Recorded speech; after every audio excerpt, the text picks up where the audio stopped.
rakkoon kan keenya dhukkubni kan keenya achi jiraachuu qalbiin qabadha. Galatomi ergaa baay'ee jetteerratti osoo maakiin ittiin daballe sila osoo dubbattu jidduun baasee maakii waan amma jetteerratti namuu wantu bachuu danda'uu qabu jechuudha. Amma gariin namaa shimallis jedha. Shimallisiin gara dhuunfaa isaatiin yakkinni qabu badinni qabu jiraachuu danda'a. Akka bulchiinsa pirezidaantii mootummaa naannoo Oromiyaatti jechuudha. Garuu wanti kun ajajni kun kan ba'u masaraa mootummaa irraa akka ta'e namuu hubachuu danda'uu qaba jechuudha jara keenya.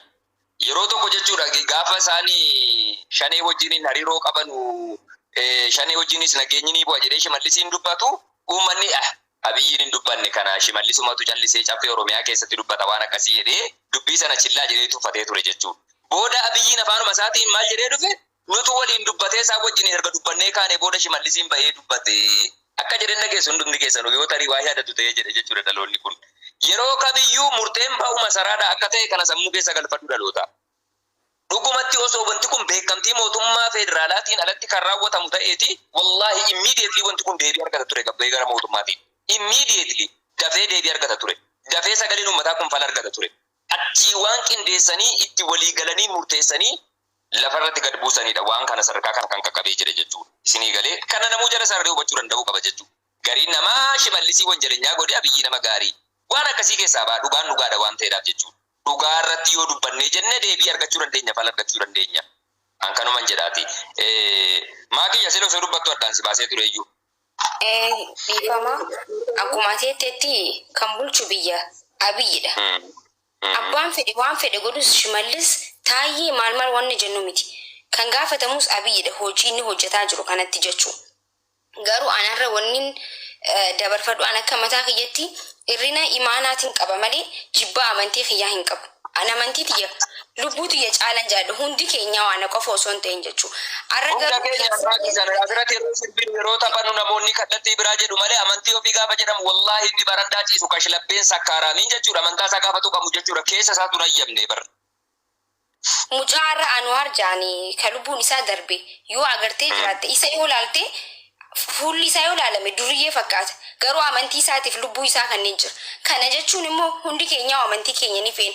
Akkaataan irratti jiru biyya san keessatti niti bikka hin qabnu moo akkamitti ilaalamneeti. Kaakatti musliimii dillu kun tuffatame arraba obboleeyyan keenya akkatti salaatan dhabanii biyya san keessatti jechuun. Uummanni musliimaa duuba kan tiktaak irra jiru kan biyya alaa jiru kan kaleessa gabbaatanii sagalee uummata Oromootiif taa'atuutan arra maaliif ustan gammachuudha moo rakkinni keessan maali? Dhugaa annaa galaa hin jiru jechuun miidiyaa hin qabnu nuti miidiyaa nu dubbatu hin qabnu nama hin qabnu waan takkallee walii keenyaan waliif iyyina jechuun addunyaan irra Arabboonni akkuma maammeen jeetti Arabboonni kan waa'ee keenyaa hin beekne kanuma shahaadaan qofti walitti nu hidhu nuuf dubbataa jiran jechuun nuti garuu kara meeqaan miidhamaa jira. Tokkoffaa mootummaa Oromooti jedhame wallahi laazim mootummaa Oromooti jedhame mootummaa Oromoo tokkoffaa qeeroon waa meeqa dhiiga qeeroon dhangalaastiin harcirratti ba'ee jechuun arra sagaleen keenya ustaazonni keenya bo'uu jiran majlisni dubbataa hin jiru. Amantiin keenya waamee waa hunda nu caalti uummata keenya. Kana keessa kiyyaan na boochisa amantii kiyyaaniin dhaladhee asgee amantii kiyyaaniin bare. Saniifu wanni amantii nama boochisa bikka jirtanitti sagalee ta'an. Wallahi laali maakisha laali abshir. Maaltu jira isinitti fakkaata obboleewwan keenya. Mootummaa yoo ta'e akka sabaattis jechuudha dhufaa dabraa uummata keenya kaleessa jechuudha sadarkaa isaan irra jiran kana isaan qaqqabsiise tuffatee hawaasa keenya baay'ee yeroo hidhaman yeroo dararaman yeroo sagalee ta'aa turre jennetti uummanni keenya araada mormii qabaateetii miti uummanni keenya araada waa'ee mootummaa dubbachaa ooluu qabaateetii miti dabuma dalagamuuf mootummaa lakkii kun akkasii miti yommuu jedhu ati akkamaadha ati balleessaadha jedhamee hidhama namni tumama ajjeefama biyya kanatti. Gaaffii amantaas yoo ta'e jedhe uummanni kun naqeettuun jara keenya. Masjiida tokko miti lamaa miti sadii miti masjiidni 20 ol yommuu diigamu masjiidni 20 kun gaafa ijaaramu mootummaan hin turreedha gaafiin kan keenya mootummaan hin turre gaafa jarri jalqaban laakaanii bar manni tokko ijaaramuudhaaf masjiida miti lafa haadhayyeessaa tokkoyyuu ijaaruudhaaf jalqaba lafa isaa qibbatta lafa isaa sirreessita dilii yookaan lafa isaa kana wal qixxeessite sanbooda irratti tihoo dhaabde muka dhaabdee kaatee irratti ijaarta. Hanga kana hunda mootummaan eessa tureedha. Ijji mootummaa argaan turre. Mootummaan kun reefuu waggaa 5. Waggaa shanan kana keessatti masjida waggaa shan dura ijaarameedha masjidni kun diigame kun hundi jechuudha. Eessa turanii jedhan yoo masjidni kun seeraan ala kan hin ta'u ta'e jedhe. Seeraan ala erga hin taane ammoo naannoo sana keessatti kan argamu masjida qofa. Dhugumatti baay'ina charchiiti moo baay'ina masjidaa caala biyya kanatti jala keenya. Baay'ina charchiiti moo baay'ina masjidaa caala. Mbollaallee kana. Kana hundi osoo lafa jirtuu dhugaa kana hunda awwaalanii gaafii uummanni lakkii mana amantaa kiyyanirraa diigame mootummaa lakkii deebisinaa ijaari gaafii inni jedhe shororkeessaadha jedhanii uummata jechuudha shororkeessaaf hin xaalii jedha hidhaa ajjeesaa jiru jechuudha. Kana ammoo uummanni waan kana bahirraa gaafachuun siyaasa isaan jedhan sana yookaan waan isaan keessa ooffatan kana miti. Uummanni ifaaf bilisatti waan kana narraa dhaabiidha. Obboleewwan keenya biyya alaa jiran akkuma sila maakiin dubbachaa turte jette.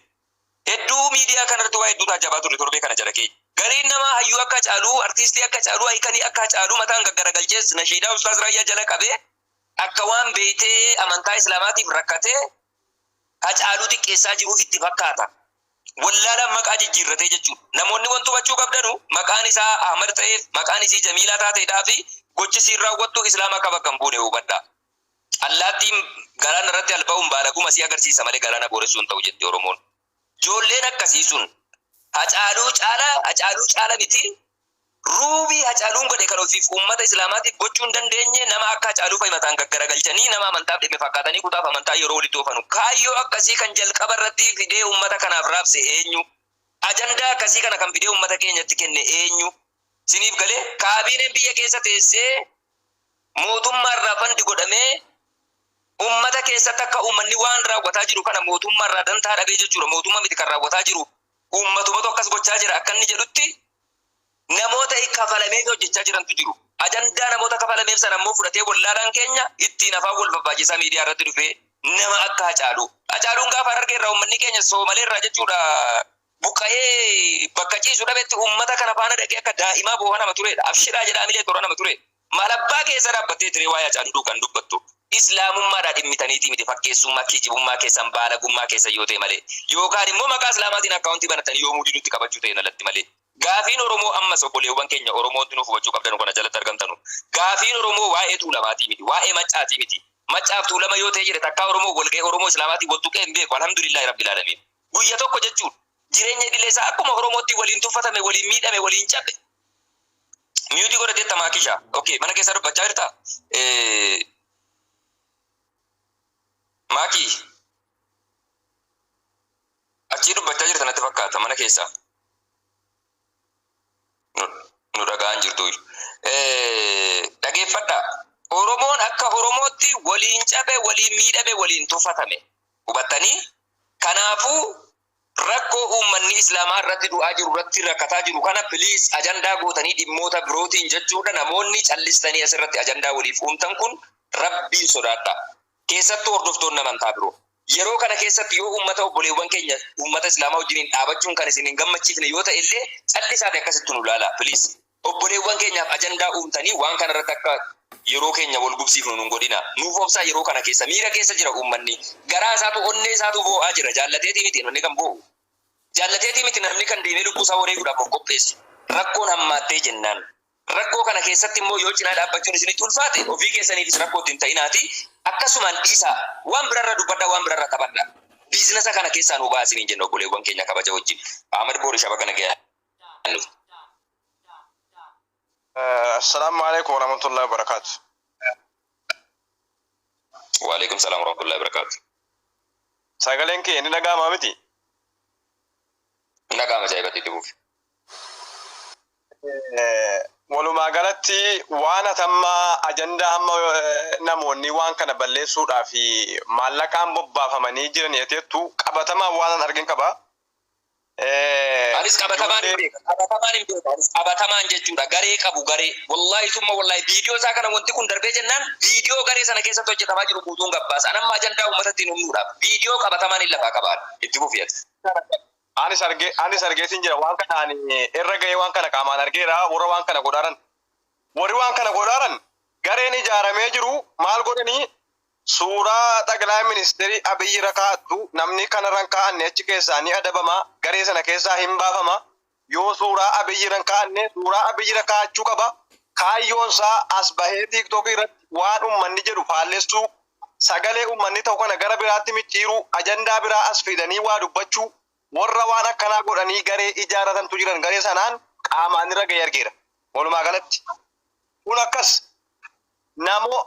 namoota isin amma warruma beekamtiin qabnellee warra shimalisi qoodu hundanii an ustaazotuma keenya tokko irraa komiin qaba. Maaliif beektu? Abiyyiin nama gaarii godhanii warra shimalisitti quba qabantu jirani an namnin abiyyi irra balaaleffatu hin jiru. Badaan shimallisirra abiyyi. Namni shimallisiin nurra kaa'e mataansaa abiyyi. Akka inni waan kana hojjetu kan keessaa harka qabu harka qofa miti miila iyyuu keessaa qabu abiyyidha.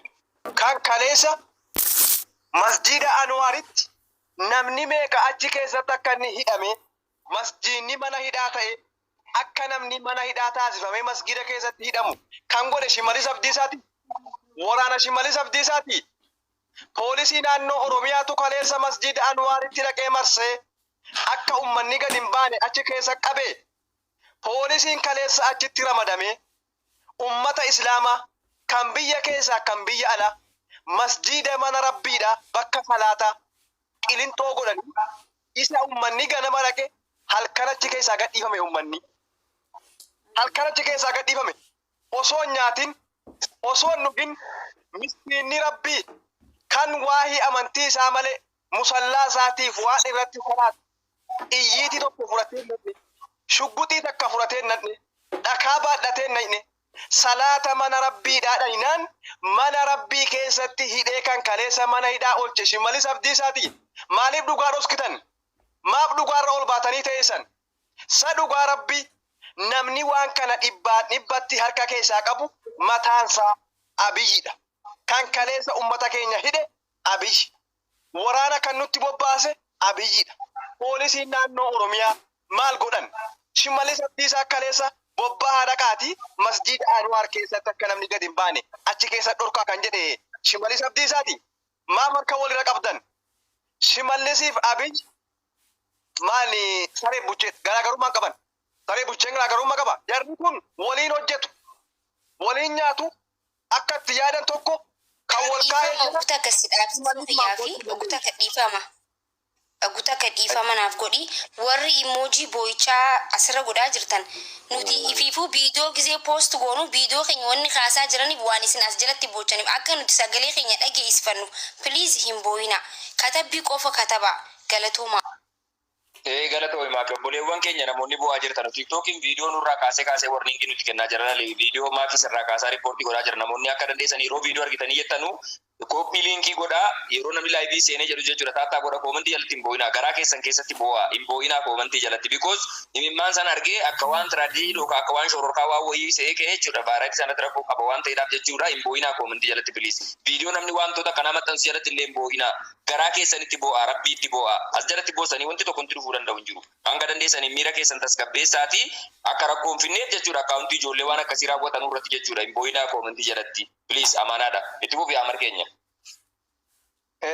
Kanaaf walumaa galatti ustaazota keenya dabalate namoonni Shimallis Abdiisaa qofa komattan dhiisaa Shimallis Abdiisaa qofa komateeti dubbiin bakka jirtu jirti masaraa keessaa hojjetamee gabba'e kiiloo 4 keessa jira rakkoon keenya rakkoon amma maal jiran beektu faannootu waan kana keessa dubbii naqatee siyaasa isaa oofataadhaa jiran faannoo miti bakakkaan samiidha biyyi Arabaa fedhe Ameerikaa yoon feete waan kana keessaan baate waan feete dalagattu maaliif beektu eenyutu qubni abbaan of kaa'ina jaahuu jedhan eenyutu quba nu kaa'e ummata islaamaatu ajandaa barbaadee jara quba kaa'e jara barbaadanii nu daffaranii erga nu daffaranii kadhatamanii xalayaan itti barreeffame jara na nu dhiisaa lolan barbaannu amantiin islaamaa nageenya ajajji nu warra lola barbaaduu miti dhiisaa jennaan didanii erga daangaa kana hunda darban siyaasa kana keessa nama biraatu fayyadama jechuun haasaa miti waan akkanaa nu waa dhiisuu qabani dhugaa rabbii nu yeroo kanatti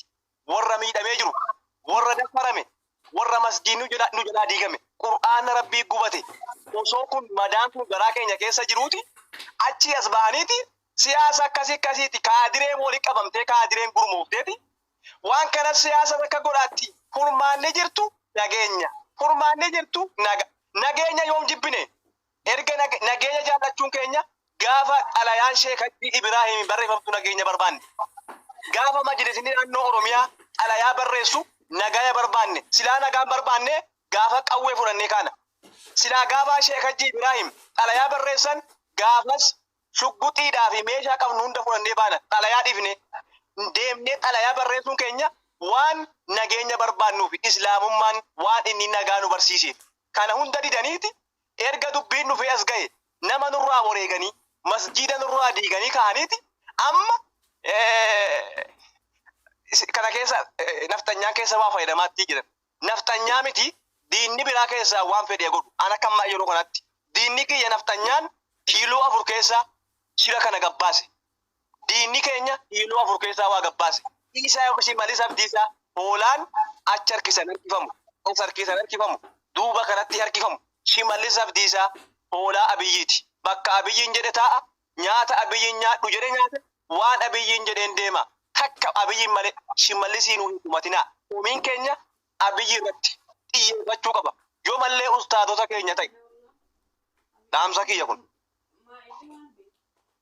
Galatoomi Ahmad keenya. Waa hedduu tuqxee jirta. Waa hedduu jechuudha. Namuu hubachuu kan qabu yeroo ammaa keessatti Oromoon kallattii kamirra jiru yeroo ammaa ajandaa bocamee dhufe kana shira guddaatu keessa jira. Obboleewwan keenya ijoolleen hordoftoonni amantaa biroo dhalattoonni Shawaa Tuulamaa biizinasa fokkataa amma isaan gaggeessaa jiran kana keessaa ba'a. Isin jaallanna, isin kabajna.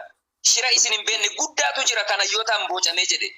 Wallaaltonni akka koof keessa miidiyaarra jirru kun iccitii keessaa quban qabne kana keessa seentanii obboleewwan keessa wajjin wareegamaa wajjin tuffatamaa wajjin arrabsamaa kaleessa wajjin miidhamaa turtan waliin gadoo garaa waliin kaa'inaa xiibii garaa waliin kaa'inaa yoo dandeessan obboleewwan keessan kana cinaa dhaabbadhaa yoo dadhabdan immoo biizinasa kana keessa harka fudhadhaa amaanaa wanti isiniin jennu kana akka oromummaatti jechuudha shira deemaa jiru kana isiniin beektan gadi fageenyaan warri itti beekeetti fayyadamaa jiru ittiin jiraataa jira jechuudha ittiin jireenya ofii fooyyeffataa jira jechuudha. Ati garuu miskinni akkuma koo dafqitee jireenya idilee keetii irratti dhaabbattu kun waan hin beekne keessa galtee ilma namaas rabbiin illee ofitti mufachiisiniin siin jedha. Galatoomaa. Ustaaz Awwal Qaasim, salaamu alaikum baga nagaan dhuftan. Alaikum salaam wa rahmatullahi wa barakatuh. Akkama ammee nagamaa hundi keessanuu baga nagaa jiraattanii akka jirtan nagaa. Alhamdulillah. Yaada gaariidha. Rabbiin dura dursoo bismillah rahmaan rahim. Alhamdulillah wasalaatu wasalaamu ala rasulillah.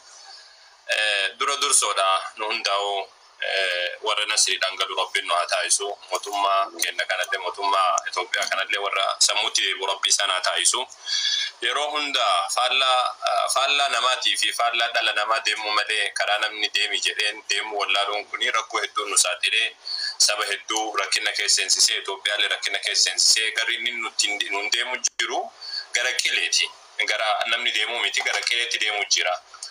Isa kana irratti ammoo asiin dura majlisni yeroo hedduu irra deddeebi'ee majlisni gaafatee jira. Majlisni maal gaafate namni hedduun hin hubanne waan kana. Majlisni maal gaafate yoo jedhe majlisni kan inni gaafate teenyee xaawulaa irra teenyee teessoo irra teenyee wajjin haa mari'annu. Wanta kana masjida diiguu dhiisaati ummata muslima tuffachuu dhiisaati suuta jedha gattaa jennaani mootummaan tuffii majlisaa irra kan ka'e majlisallee dhaga'uu didee erga sanii ufii isaatii dhiisee gara wannaadhaa deebi'e. Gara maalidha deebi'e gara ummata yaamsa yaamu wantoota waan garagaraa wantoota hedduu dalagamaa ture sa wajjinuu gabbaanii sana booda maal jedhanii beeksisa eenyu kana magalachaa kennanii nuti kan gochaa jiru waan seeraati. Masjida kan diigu jiru masjida seera hin qabne.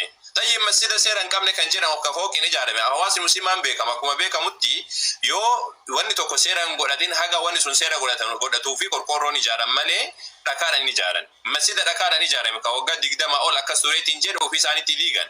Osoo kunoo waraqaatti mul'isan kunoo kana jedhanii osoo itti mul'isan wanni isaan barbaada waan biraadha. Erga sani gabbaanii ammoo warri waan kanaaf dubbataa jiru finxaaliyyiidha jedhan.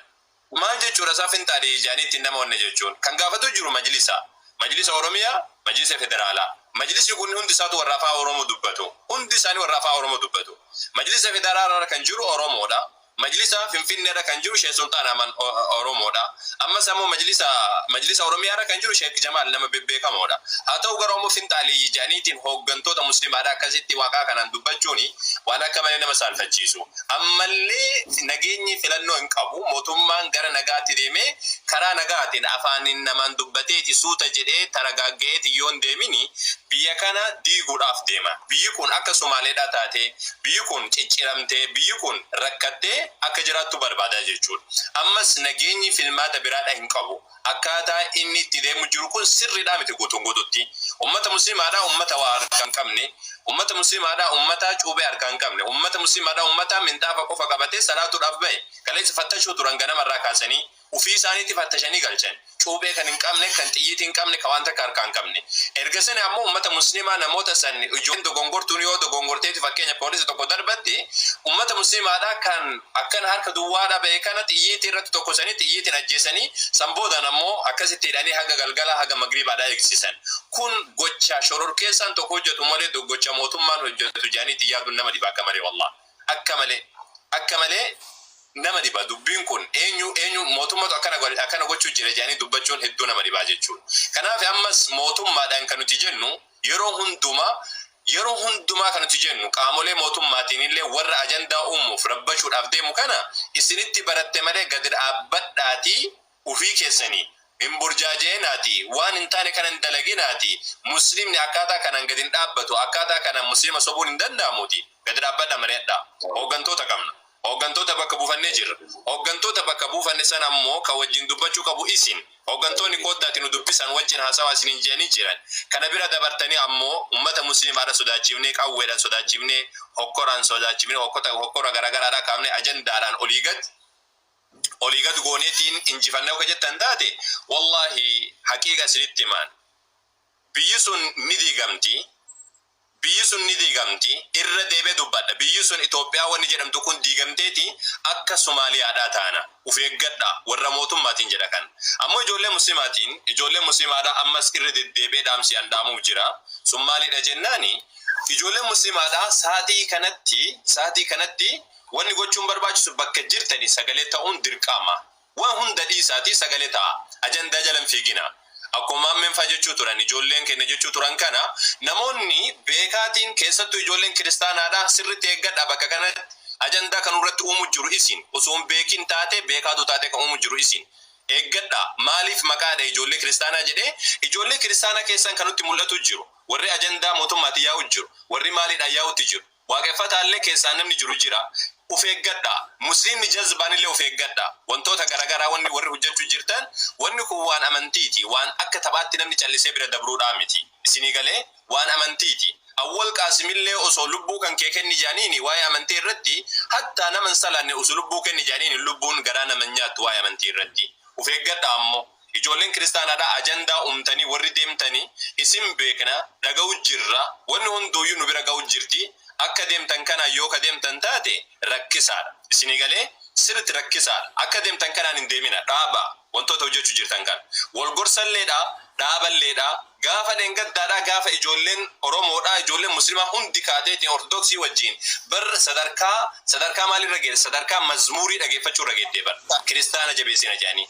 Kiristaana jabeessina jedhaniiti sadarkaa mazmuurii dhageeffachuu irra geettee gaafsan dhoowwuu turre. Akkanan ta'inaa ijoollee jechuun ni turre. Laakiin ammoo gaafsan ijoollee musliimaa kiristaana wajjin dhaabbatte nu diddeetu osoo waan amantii namaa keessa hin seenina jennuun ijoollee kiristaana wajjin dhaabbatte. Haa ta'u garuu amma ammoo ijoolleen kiristaanaadhaa dhaabbadhaa osoo jennu yeroo kaan waa'ee Hacaaluuti yeroo kaan maaliidhaan ajandaa uumtaniitti nutti deemu jirtanii rabbii keessanii jedhaati waan itti amantan saniin amantii qabattan saniin qabadhaati mee ajandaa kana jala fiiguu jala dhaabbadha biraa hafa gaariidhaan keessattuu ijoollee dubaraatiin jedha keessattuu ijoollee dubaraatiin wanna akkas jedhu jira isin hin beektan waan hojjetamaa jiru hin beektan waan ta'eef ijoollee musliimaa ammoo ajandaa jala hin fiigina ajandaa eeggadha akka maletti kan irra jirtan miidiyaa irra jirtan ajandaadha wanni namatti hojjetamuun miidiyaan callisaniitiin akkanatti jala hin fiigan callisaniitiin jala hin deeman ajandaan sirriitti waan eeggatamuu qaba sirriitti ajandaa eeggadhaati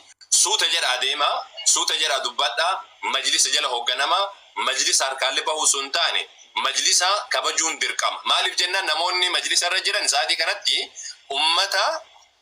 ummata nuti gaafa duraadha gaafa dubbannu san lubbuu fi kennee mana hidhaadhaa ture.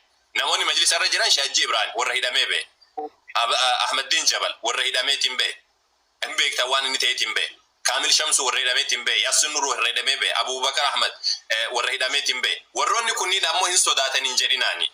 jarri beekaatumaan callisan malee beekaatumaan karaa ogummaa qabuun deemu jiranii wanni isin hin beekne hedduutu jira waan hojjetamaa jirutu jira wantoonni hedduun muslima irratti fayyadamuuf muslimaan fayyadamuuf illee muslimaan illee fayyadamuu irra barbaadu jira jidduu kana jidduu nuti dubbannu kana nuti ammoo macaawacha ta'uun sun taane nama taphatu ta'uu qabna malee nama taphatu cinaa tokkotti nama taphatu ta'uu qabna kan falmataa jirru mootummaadhaan wal qabutti jirra isinii galee mootummaan yoo ajjeesu barbaade haa ajjeesu xiyyiitii qaba nuti ammoo lubbuun qabna lubbuu takkatti ammoo islaamummaadhaaf kennuu hin dadhabnu inni xiyyiitii ofii nuti ammoo lubbuu teenya gama gamanaayyuu lola akkamiitiin nuti lubbuudhaan lollaa inni ammoo xiyyiitiidhaan haa lolu eenyu akka injifatu ni ilaalla asiin dura warroonni asiin dura muslima dafaraa turan tokkolleen kana jaaba hin jiru Tedros kan jedhanii maraateeti ufii uf ajjeesee jedhan takka dubartitu ajjeesee jedhan Yohannisiin uf jajee jibbaachise muslima fixe jedhee erga sani ammoo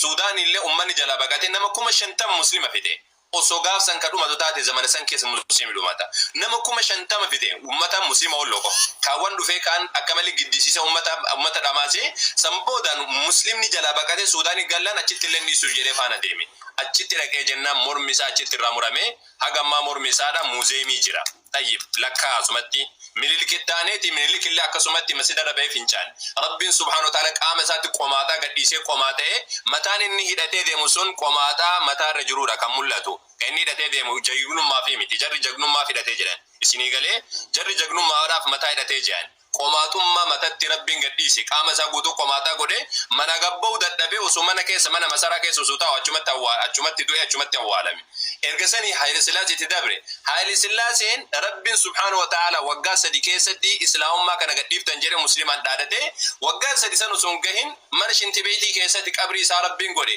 Shintibeetii keessa jira qabriin isaa hagammaa haga isaatii kana eenyutu muslimatu achitti awwaale lakki wallahi warruma kiristaanatu achitti awwaale kiristaanota warruma seegantu achitti awwaale akkaas ammallee mootummaa achias mallasiin hin beektan mallasiin nuti rabbiin sammuu isaa haa qabu jennaani rabbiin sammuma keessa isan dhoofsifne nutu dhaheesa wallahi nuti hin dhoofne du'aa teennatu nuti miskiina bakkuma jirru san teenyee kadhanne goojjoo keessa teenyee masjida keessa teenyee gaafa masjidatti hin kadhatina nuun jedhan illee masjida dhiifnee rabbiin halkan kadhanna nuti warra rafaa buluu